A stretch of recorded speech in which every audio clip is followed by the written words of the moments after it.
नटराज के पैरों के नीचे कौन दबा रहता है। जब भगवान शिव शंकर ने त्रिपुर नामक असुर का वध किया तो उसके बाद वे खुशी से झूमने लगे। नृत्य की शुरुआत में उन्होंने अपनी भुजाएं नहीं खोली, क्योंकि वे जानते थे कि उससे प्रकृति का संतुलन बिगड़ जाएगा और सृष्टि का विनाश होने लगेगा। लेकिन भगवान शिव कुछ समय पश्चात नृत्य में इतने मगन हो गए कि उन्हें किसी तरह की सुध नहीं रहती और खुलकर नृत्य करने लगते हैं, जिसके साथ साथ सृष्टि भी डगमगाने लगती है। तब उस समय संसार की रक्षा के लिए देवी पार्वती भी प्रेम और आनंद में भरकर लास्य नृत्य आरंभ करती हैं, जिससे सृष्टि में संतुलन होने लगता है। वह भगवान शिव भी शांत होने लगते हैं। भगवान शिव को सृष्टि के प्रथम नर्तक के रूप में भी जाना जाता है।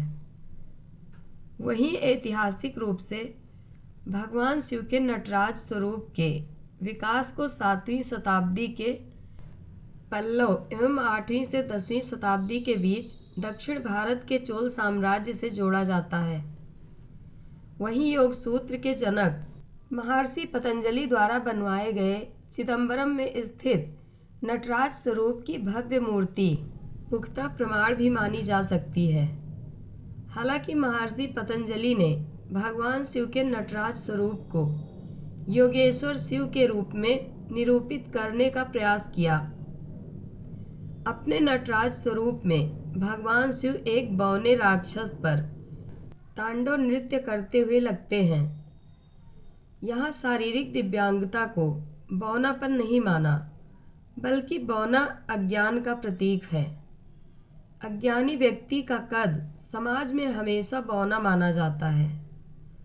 अज्ञान को दूर कर ज्ञान प्राप्त करने पर जो खुशी मिलती है, उन्हीं भावों को शिव के इस स्वरूप में देखा जा सकता है। भगवान शिव की यह नृत्य भंगिमा आनंदम तांडवम के रूप में चर्चित है। इसी मुद्रा में उनके बाएं हाथ में अग्नि भी दिखाई देती है, जो कि विनाश की प्रकृति है। शिव को विनाशक माना जाता है। अपनी इस अग्नि से शिव सृष्टि में मौजूद नकारात्मक सृजन को नष्ट कर ब्रह्मा जी को पुनर्निर्माण के लिए आमंत्रित करते हैं। नृत्य की इस मुद्रा में शिव का एक पैर उठा हुआ है, जो कि स्वतंत्र रूप से हमें आगे बढ़ने का संकेत करता है। उनकी इस मुद्रा में एक लय, एक गति भी नजर आती है, जिसका तात्पर्य है परिवर्तन या जीवन में गतिशीलता। शिव का यह आनंदित स्वरूप बहुत व्यापक है। जितना अधिक यह विस्तृत है, उतना ही अनुकरणीय भी है। हम सभी ने भगवान शिव के नटराज रूप को कई बार देखा है, किंतु क्या आपने ध्यान दिया है कि नटराज की प्रतिमा के पैरों के नीचे एक दानव भी दबा रहता है।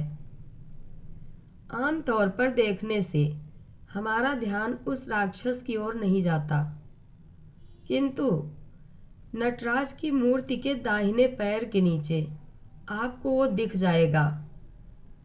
क्या आपको पता है कि वास्तव में वो है कौन?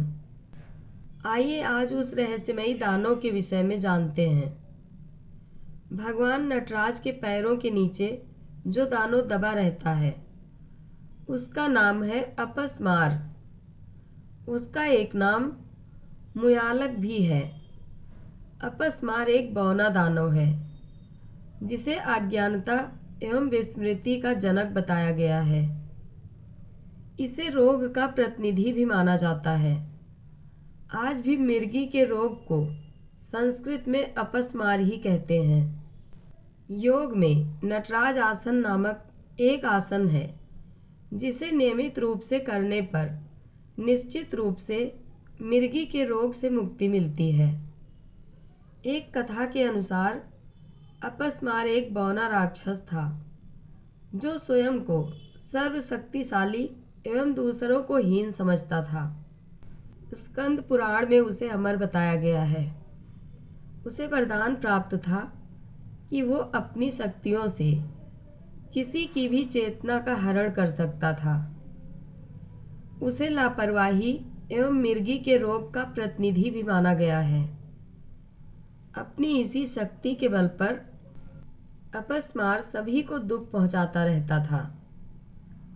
उसी के प्रभाव के कारण व्यक्ति मिर्गी के रोग से ग्रसित हो जाते थे और बहुत कष्ट भोगते थे। अपनी इस शक्ति एवं अमरता के कारण उसे अभिमान हो गया कि उसे कोई परास्त नहीं कर सकता। एक बार अनेक ऋषि अपनी अपनी पत्नियों के साथ हवन एवं साधना कर रहे थे। प्रभु की माया से उन्हें अपने त्याग और सिद्धियों पर अभिमान हो गया और उन्हें लगा कि संसार केवल उन्हीं की सिद्धियों पर टिका है। तभी भगवान शंकर और माता पार्वती भिक्षुक के वेश में वहां पधारे, जिससे सभी स्त्रियां उन्हें प्रणाम करने के लिए यज्ञ छोड़कर उठ गईं। इससे उन ऋषियों को बड़ा क्रोध आया और उन्होंने अपनी सिद्धि से कई विषधर सर्पों को उत्पन्न किया और उन्हें भिक्षुक रूपी महादेव पर आक्रमण करने को कहा। किंतु भगवान शंकर ने सभी सर्पों का दलन कर दिया। तब उन ऋषियों ने वहीं उपस्थित अपस्मार को उन पर आक्रमण करने को कहा। स्कंद पुराण में ऐसा भी वर्णित है कि उन्हीं साधुओं ने अपनी सिद्धियों से ही अपस्मार का सृजन किया। अपस्मार ने दोनों पर आक्रमण किया और अपनी शक्ति से माता पार्वती को भ्रमित कर दिया और उनकी चेतना लुप्त कर दी, जिससे माता अचेत हो गई। ये देखकर भगवान शंकर अत्यंत क्रुद्ध हुए और उन्होंने 14 बार अपने डमरू का नाद किया। उस भीषण नाद को अपस्मार सहन नहीं कर पाया और भूमि पर गिर पड़ा। तत्पश्चात उन्होंने एक अलौकिक नटराज का रूप धारण किया और अपस्मार को अपने पैरों के नीचे दबाकर नृत्य करने लगे। नटराज रूप में भगवान शंकर ने एक पैर से उसे दबाकर तथा एक पैर उठाकर अपस्मार की सभी शक्तियों का दलन कर दिया और स्वयं संतुलित हो स्थिर हो गए। उनकी यही मुद्रा अंजलि मुद्रा कहलाई।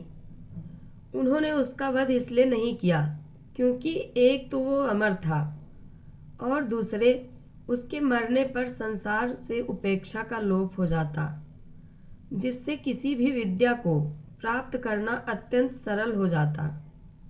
इससे विद्यार्थियों में विद्या को प्राप्त करने के प्रति सम्मान समाप्त हो जाता।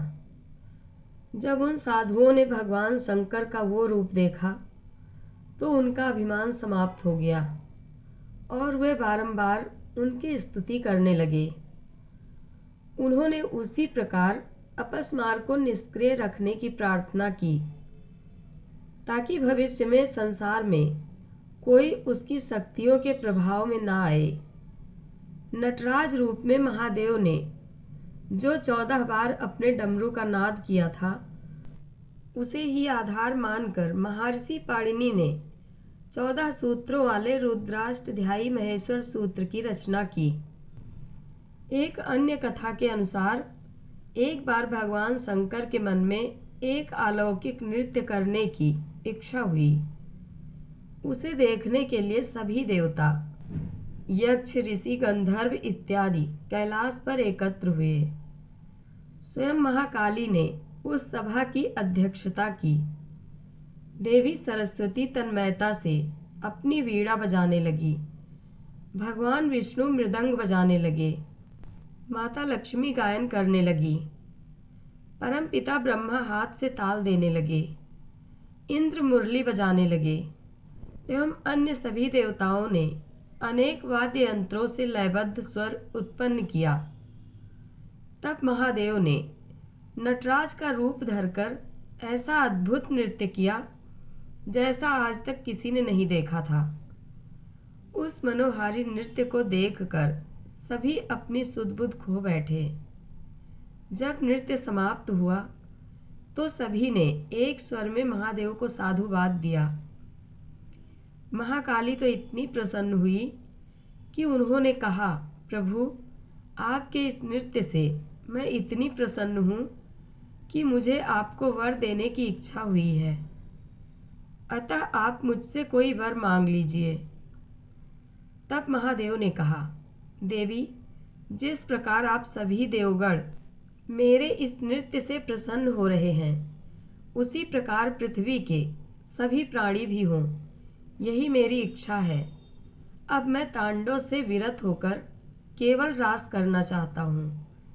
ये सुनकर महाकाली ने सभी देवताओं को पृथ्वी पर अवतार लेने का आदेश दिया और स्वयं श्री कृष्ण का अवतार लेकर वृंदावन पधारी। भगवान शंकर ने राधा का अवतार लिया और फिर दोनों ने मिलकर देव दुर्लभ महारास किया, जिससे सभी पृथ्वीवासी धन्य हो गए। तो इस प्रकार अपस्मार को अपने पैरों के नीचे दबाए अभय मुद्रा में भगवान शंकर का नटराज स्वरूप ये शिक्षा देता है कि यदि हम चाहें तो अपने किसी भी दोष को स्वयं संतुलित कर उसका दलन कर सकते हैं। महादेव का नटराज स्वरूप पाप के दलन का प्रतीक तो है ही, किंतु उसके साथ साथ आत्म संयम एवं इच्छा शक्ति का भी प्रतीक है। जय श्री नटराज, जय महादेव। कथा अच्छी लगे तो कमेंट बॉक्स में अपनी राय ज़रूर दें। धन्यवाद।